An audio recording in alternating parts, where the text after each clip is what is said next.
जान बख्श देने के लिए गिड़गिड़ाया था पाकिस्तानी आतंकी। उड़ी सेक्टर में पकड़ा गया आतंकी लश्कर का है गुर्गा। पाकिस्तान के पंजाब प्रांत का रहने वाला है अली बब्बर। थाना मंडी मामले की जांच के लिए बनेगी कमेटी। स्कूल से रफूचक्कर हुए थे कोरोना संक्रमित बच्चे। बच्चों के संपर्क में आने वालों की भी हो रही जांच।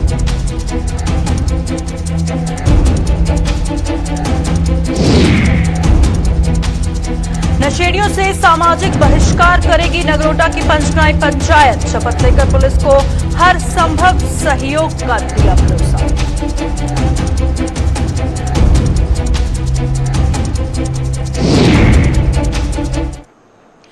नमस्कार, जम्मू कश्मीर का ये बुलेटिन देख रहे हैं आप और मैं हूं प्रियंका गुप्ता आपके साथ। तो चलिए शुरुआत करते हैं खबरों की।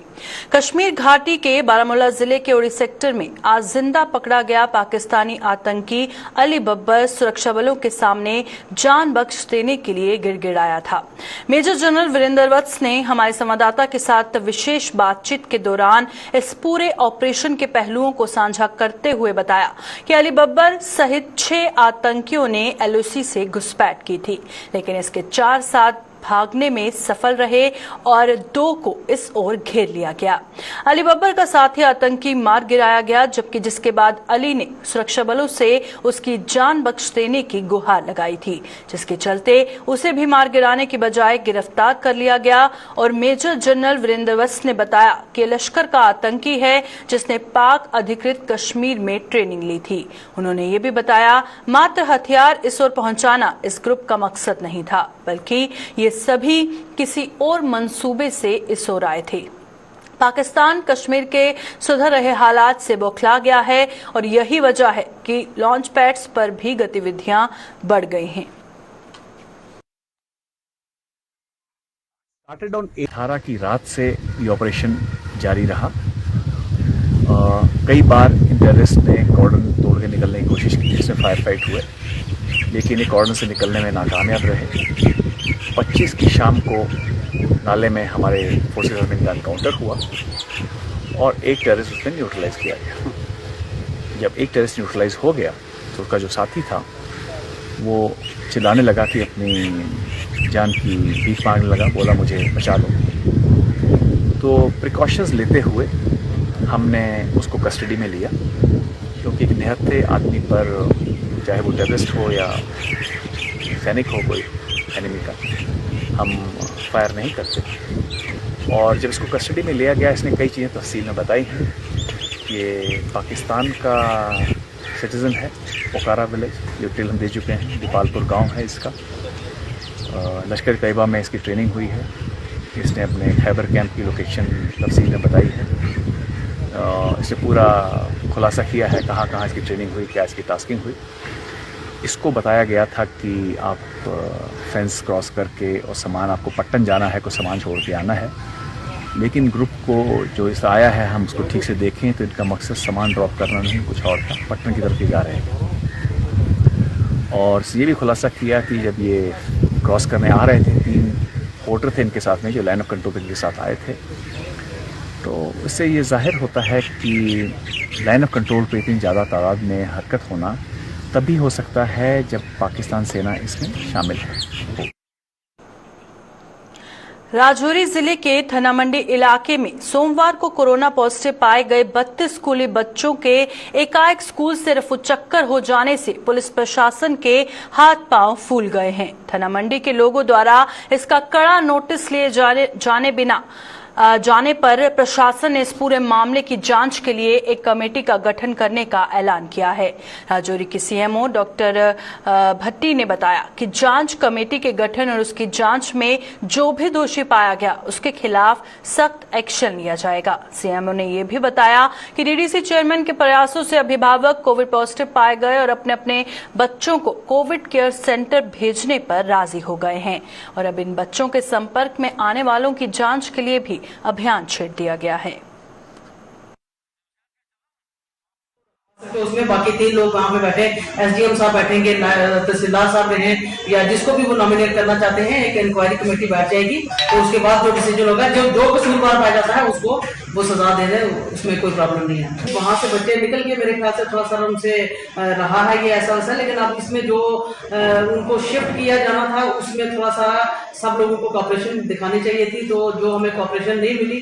तो अभी भी जो है हमारे यहाँ पे जो कयूम साहब है डीडीसी जो चेयरपर्सन है, तो मुझे लगता है कि इनकी कॉपरेशन की वजह से इन लोगों ने आके जो नेगोशिएट कराया और आप लोग जो पेरेंट्स हैं उन लोगों ने वो एग्री किया है कि हम अपने बच्चों को वहाँ पे सीसी पलांगड़ में शिफ्ट करेंगे और उसके बाद उनके टेस्ट लिए जाएंगे और कल तक रिजल्ट उनका जो आरटीपीसीआर का आ जाएगा, आफ्टर दैट डिसाइड किया जाएगा उनको घर में रखना है या वहाँ पे रखना है। बिल्कुल हम तो ये चाहते हैं कि जो इनके प्राइमरी कॉन्टैक्ट्स हैं वो उसमें प्राइमरी कॉन्टैक्ट्स में इनकी फैमिली आती है, बहन भाई आते हैं, तो उनके जो टेस्ट है वो एग्रेसिव टेस्टिंग जो है वो हम लोगों ने उनके लिए टीम्स बना दी हैं और उनके टेस्ट भी हो रहे हैं। और मोर ओवर हमारी ये भी मर्जी है कि हम लोगों ने उसके लिए भी टीमें बनाई हैं कि पूरा उस इलाके में जहाँ जहाँ इलाके से ये लोग निकले हैं पॉजिटिव निकले हैं और वहाँ पे उस इलाके की मास लेवल पे टेस्टिंग जो है हम लोगों ने स्टार्ट कर दी है, ताकि पता चल सके जो भी पॉजिटिव आ रहा है उसको टाइमली आइसोलेट किया जा सके ताकि हम लोग जो है इस बीमारी से बच सकें। नगरोटा की पंचग्राही पंचायत ने नशेड़ियों का सामाजिक बहिष्कार करने का प्रण लिया है। इन लोगों का कहना है कि इस पंचायत में किसी भी नशेड़ी किसी भी तरह से किसी भी नशेड़ी को बर्दाश्त नहीं किया जाएगा और अगर कोई भी नशा बेचता या फिर नशा करता पकड़ा गया तो उसका सामाजिक बहिष्कार किया जाएगा। नगरोटा के एसडीपीओ परोपकार सिंह और एसएचओ शौकत चौधरी की अगुवाई में आज आयोजित एक कार्यक्रम के दौरान इन लोगों को ये शपथ दिलवाई गई कि वो समाज में बढ़ रहे नशे के कारोबार को रोकने में अपना पूरा सहयोग देंगे। एसडीपीओ परोपकार सिंह ने लोगों से अपील की है कि ऐसे किसी भी असामाजिक तत्व की निशानदेही होने पर वो पुलिस से संपर्क साध सकते हैं। और जो एसएचओ साहब ने आपको बताया, सबसे बड़ी बात यह है कि अगर आप किसी ड्रग बेचने वाले को अगर पकड़ते हैं, प्रैक्टिकली अगर आप देखें ना, कोई बंदा उसने अगर नशा किया हो, अगर हम उसको पकड़ के भी ले जाए ना कहीं पे, वो हमारे लिए इतनी बड़ी मुसीबत बन जाती है, उसको बंदा रख नहीं सकता अपने पास। वो शाम को फिर नशा मांगता है, उसका शरीर नशा मांगता है, कहाँ से देंगे उसको नशा? कई बार आप देखते हो ये पुकी पुकी जो हम पकड़ते हैं, कई बार इनकी इतनी बुरी हालत हो जाती है तो मतलब ये बर्दाश्त नहीं, टॉलरेट नहीं कर पाते, ये खड़े नहीं रह सकते हैं अपने पैरों पर थोड़े टाइम के बाद। तो इसलिए अगर आपके पास कोई इस तरह का बंदा है जो आपकी सोसाइटी में रह के ये हरकतें कर रहा है, आप उसको सोशल लेवल पे उसको डिसऑन करें। अगर हमें सामान मिलेगा तो बुक भी करेंगे, नहीं मिला तो उसको फिर भी हम थोड़ा सा इस तरीके से उसको हम समझाएंगे कि वो दोबारा इतनी जल्दी वो काम करने की हिम्मत ना करें। ठीक है। पुलिस के सख्त पहरे के बावजूद उधमपुर में हाल ही में सेना द्वारा बिरमा नाले पर बनाया गया पुल एक डंपर चालक की लापरवाही से क्षतिग्रस्त हो गया है। इस पुल से बड़े मालवाहक वाहन न गुजरे, इसके लिए यहां पुलिस की तैनाती की गई थी, लेकिन सोमवार रात को एक डंपर चालक माल लेकर इस पुल से गुजरा, जिससे इसका एक हिस्सा क्षतिग्रस्त हो गया। बताया जा रहा है कि जब डंपर इस पुल से गुजरा था तब वहां कोई भी पुलिसकर्मी तैनात नहीं था। अब ये पुल दोबारा बंद होने से छोटे वाहन चालकों को भी कई परेशानियों से दो चार होना पड़ रहा है, क्योंकि पुल की मरम्मत करने में अभी समय लग सकता है।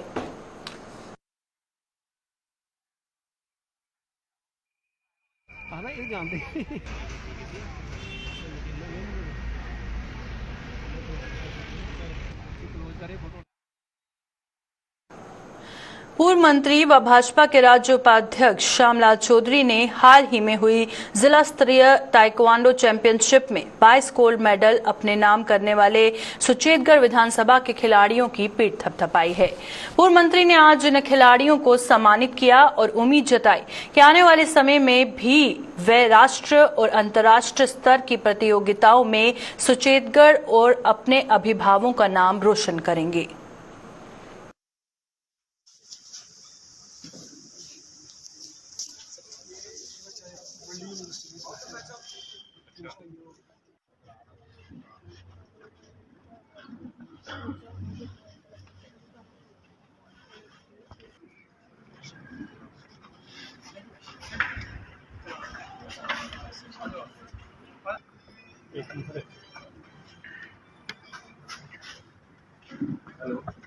ठीक है सर।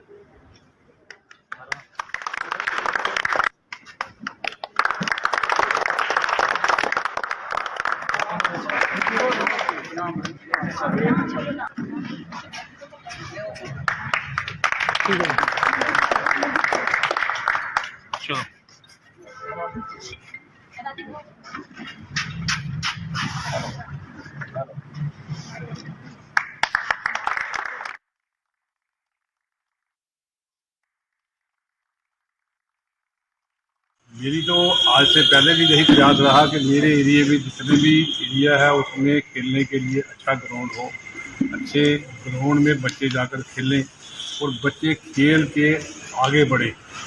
ये नहीं कि हमारे गांव के बच्चे इनमें हुनर नहीं है, जो खेल नहीं सकते, जो आगे नहीं बढ़ सकते, लेकिन बढ़ने के लिए इनको सपोर्ट चाहिए थी।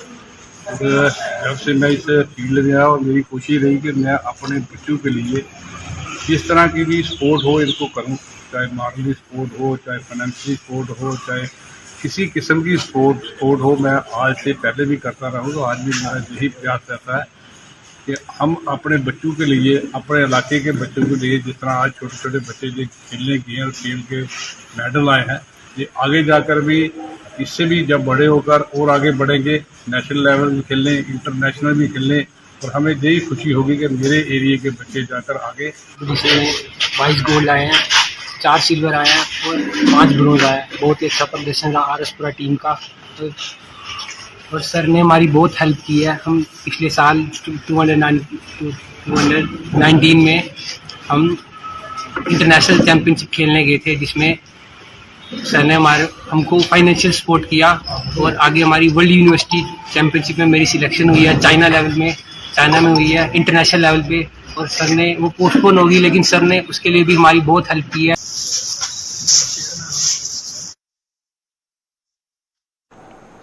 जिला पुंछ की मेंढर तहसील में आज एक बार फिर बारिश ने भारी तबाही मचाई।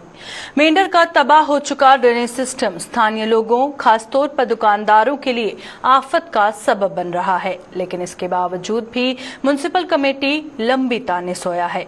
आज भी बारिश का पानी दुकानों में भर गया है और सड़कों ने तालाब का रूप धारण कर लिया है, जिसका खामियाजा दुकानदारों को भुगतना पड़ेगा।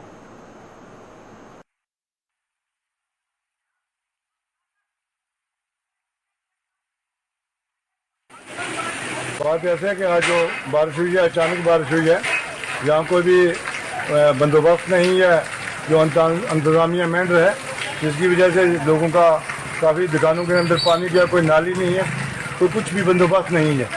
तो इससे बड़ा नुकसान हुआ है। गवर्नमेंट को, तहसीलदार साहब को, एसडीएम साहब को इस बारे में तवज्जो देनी चाहिए। अगर टाउन के अंदर ये हालात है तो बाहर जो है वहाँ क्या हाल होगा, इसलिए इस पर पूरी तवज्जो देनी चाहिए। क्योंकि कुछ गरीब मतलब के लोग हैं जिन्होंने लोन लेकर दुकान का काम किया हुआ है, उनका जितना भी था वो सामान वगैरह वो ख़त्म हो गया, तो इन गरीब लोगों की मदद करनी चाहिए। भारतीय जनता पार्टी की जिला कुपवाड़ा इकाई अपनी ही पार्टी की सरकार से खुश नजर नहीं आ रही है।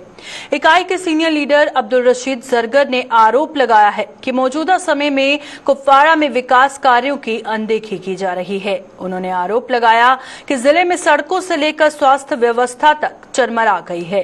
जरगर ने आज एक प्रेस कॉन्फ्रेंस के दौरान यह आरोप लगाते हुए जिले की अनदेखी करने वाले निजाम के अधिकारियों के खिलाफ सख्त से सख्त कार्रवाई करने की जरूरत पर बल दिया है। चाहती है यहाँ पे ग्राउंड पे काम हो जाए, लेकिन कुछ शर्त पसंद अनासरों से ये काम हो नहीं रहा है। और सरकार को मैं जगाना चाहता हूँ, रोडों की हालत देखो, बिल्कुल आप जहाँ भी जाओ डिस्ट्रिक्ट में या कुछ किलोमीटर बना रहे हैं और बाकी मेन रोड, जनरल रोड जो है, निक रोड जो है, तमाम बर्बादी खड़े मुझे नजर आ रहे हैं।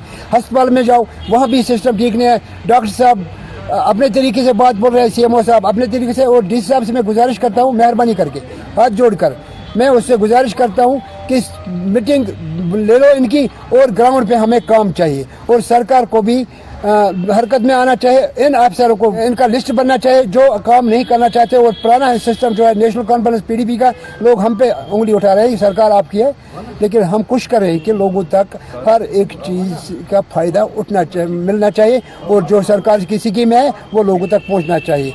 इसलिए मेरी यही गुजारिश रहेगी आपसे भी और सरकार से भी, मेहरबानी करके इन चीजों की तरफ तवज्जो दें। जिला कुपवारा के हंदवारा इलाके के नतनुसा कॉलोनी के निवासी इंजीनियर अनिल पंडिता का अचानक निधन होने से उनके रिश्तेदारों के अलावा हंदवारा के लोग भी गहरे सदमे में हैं।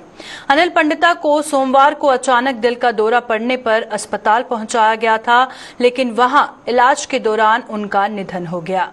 वे मूल रूप से जम्मू के निवासी थे और उनका पार्थिव शरीर वहां से जम्मू ले जाया गया। आज नतनुसा कॉलोनी स्थित उनके आवास पर एक शोक सभा का आयोजन किया गया, जिसमें उनके रिश्तेदारों के अलावा अन्य लोगों ने भाग लेकर उनकी आत्मा की शांति की दुआएं मांगी।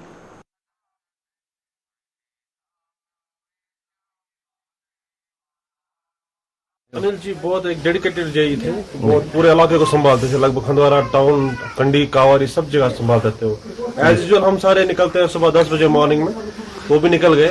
हमारे समय बोला कि भाई चलते हैं, ड्यूटी जाना है। हमने कहा हाँ। अनफॉर्चुनेटली हम लोग साइट पे थे तो हमें भी कॉल आया कि ऐसे ऐसे अनिल जी नहीं रहे, अनिल जी हॉस्पिटल में उनकी डेथ हो गई। तो हम लोग भागे भागे आए तो हमने देखा तो वो बेचारे नहीं रहे। कुछ उनके सर्कमस्टेंस ऐसे थे कि बेचारे हमारे से घर नहीं जा पाए। बेचारा वो भी एक प्रेशर था उन पे बेचारों पर। काम भी बहुत करते थे, लगभग आधा डिवीजन तो वही संभालते थे। अवार्ड भी मिला उनको इस बार का, बेस्ट इंजीनियर का अवार्ड मिला था उनको, डिस्ट्रिक्ट एडमिनिस्ट्रेशन ने दिया था। डोडा के सेमाला मोड़ के पास अपनी दुकानें चलाने वाले दुकानदारों के सिर पर मौत का खतरा मंडरा रहा है। प्रशासन ने अगर इनकी सुनवाई ना की तो ये दुकानदार तो जान से जाएंगे ही, साथ ही साथ कड़ी मेहनत मशक्कत के बाद बनाई गई ये दुकानें भी मिट्टी में मिल जाएंगी। दरअसल इस इलाके में कुछ समय पहले पहाड़ की रिटेनिंग वॉल का काम शुरू किया गया था, जो अपने अंजाम तक नहीं पहुंच पाया। अब आलम यह है कि ये काम अधर में लटकने से पहाड़ से मलबा और पेड़ किसी भी समय गिर सकते हैं और दुकानदारों को अपनी जान माल की चिंता सताने लगी है। इसे भी विडंबना ही कहा जाएगा कि ना तो डोडा प्रशासन और ना ही संबंधित विभाग अपनी जिम्मेदारी को समझ पाया है। मैं कुछ बंदों को भेज दूंगा, लेकिन वो भी नहीं यहाँ आए। अब ये जो पेड़ हैं ये बिल्कुल निकलने वाले हैं। ये किस टाइम निकलेंगे ये पता नहीं, 1 घंटे में निकलेंगे, 2 घंटे में निकलेंगे, लेकिन ये कंफर्म नहीं है। तो यहाँ पे किसी वक्त भी नुकसान हो सकता है। और हमें भी यहाँ पे दुकानें, काफी पैसा हमने लगाया हुआ यहाँ पे, तो हमें अब खतरा है कि हम क्या करें। अब टाइम भी फ्लड आता है, आप वहाँ वो देख सकते हैं, वहाँ 3-4 महीने से वो दीवार गिरी है, 5 महीने से किसी ने भी इसको नहीं देखा। और एडमिनिस्ट्रेशन का हर बंदा यहाँ से चलता है, सुबह भी, शाम को भी, दोपहर, मतलब हर वक्त, लेकिन कोई भी इसकी तरफ ध्यान नहीं देता। ना ही इसकी ड्रेन बनाई गई, अभी लैंडस्लाइड आ रही है, ये और आ रही है, लेकिन एडमिनिस्ट्रेशन को टस का मस नहीं है। कुछ सारा डैमेज हो जाएगा, ये तो गिरने वाला है। किस वक्त गिरेगा, रात में गिरेगा, दोपहर में गिरेगा, मतलब ये कंटिन्यूअसली चल रहा है। करनी सेना के राष्ट्रीय अध्यक्ष सुखदेव सिंह गोगा मंडी ने जम्मू कश्मीर प्रशासन से महाराजा गुलाब सिंह और महाराजा हरि सिंह के नाम पर जल कल्याण योजनाएं शुरू करने की मांग की है। आज अखनूर के जियोपोता घाट पर पहुंचे सुखदेव सिंह ने महाराजा गुलाब सिंह को श्रद्धांजलि देने के बाद पत्रकारों से बातचीत के दौरान ये कहा कि इन दोनों महाराजाओं ने आवाम के लिए कई काम किए, लिहाजा जम्मू कश्मीर प्रशासन को भी इनका मान रखना चाहिए। उन्होंने इन दोनों के नाम पर जल कल्याण योजनाएं शुरू करने और जियोपोता घाट को पर्यटन के मानचित्र पर लाने की बात कही, ताकि देश विदेश के पर्यटक यहां पहुंचकर इन दोनों योद्धाओं की जानकारी हासिल कर सकें। मौके पे ये कहना चाहता हूं कि राजा गुलाब सिंह जी हैं, राजा हरि सिंह जी हैं, इन्होंने सरकार को दिया ही दिया है, कुछ लिया नहीं। तो मैं चाहता हूं इनके नाम से योजनाएं, चाहे कोई सड़क बने, कोई नहर बने, चाहे कोई और योजनाएं आए, गरीबों के उत्थान की योजना हो, वो इनके नाम से सरकार को बनानी चाहिए। आज हम हमारे महापुरुषों को भूलते हुए जा रहे हैं, ये गलत है। एक इसको पर्यटक स्थल पर लेकर के, इसको पर्यटक स्थल में सरकार डाल करके इसका और उत्थान करें, इसका और बढ़ावा करें, और पूरे देश के जो नई जनरेशन है, जो विदेशों से भी आते हैं, उनको इसके बारे में अवगत करवाया जाए कि इतने महान अयोध्या थे, जो इतने महान राजा थे, जो इतने महान दयालु थे, जो सर्व समाज को साथ लेकर के चलते थे और सबको सम्मान रखते थे। जम्मू डेवलपमेंट अथॉरिटी ने शहर के कोने कोने को साफ रखने वाले सफाई सेवकों का मान बढ़ाया है। आजादी का अमृत महोत्सव के उपलक्ष्य पर जेडीए ने आज एक कार्यक्रम का आयोजन कर सफाई सेवकों में तोहफे वितरित कर उनकी सेवाओं के लिए उनका आभार जताया। जेडीए ने वीसी पंकज मोगोत्रा ने इन लोगों को सम्मानित भी किया।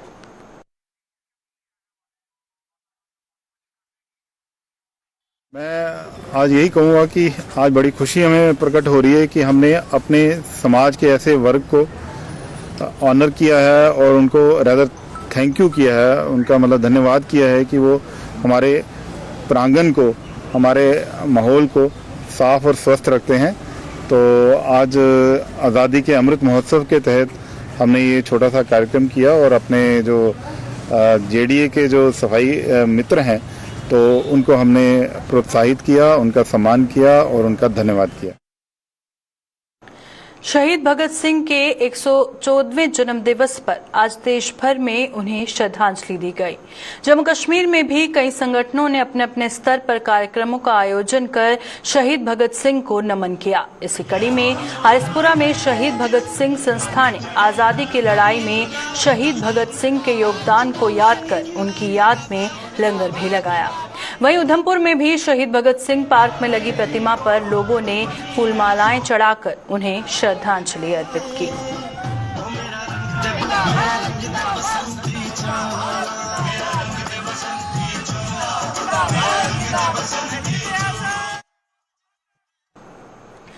क्लस्टर यूनिवर्सिटी जम्मू में 90% अंक हासिल करने वाले बच्चों को दाखिला न मिलने से गुस्साई अखिल भारतीय विद्यार्थी परिषद ने अब जम्मू यूनिवर्सिटी पर भी कुछ ऐसे ही आरोप लगाए हैं।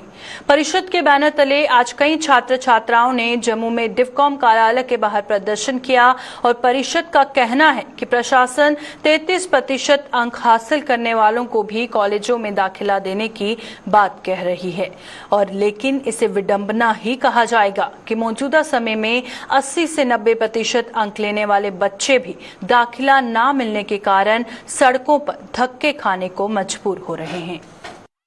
90% वाले छात्र हैं, 95% वाले छात्र हैं, ना कि 33% वाले।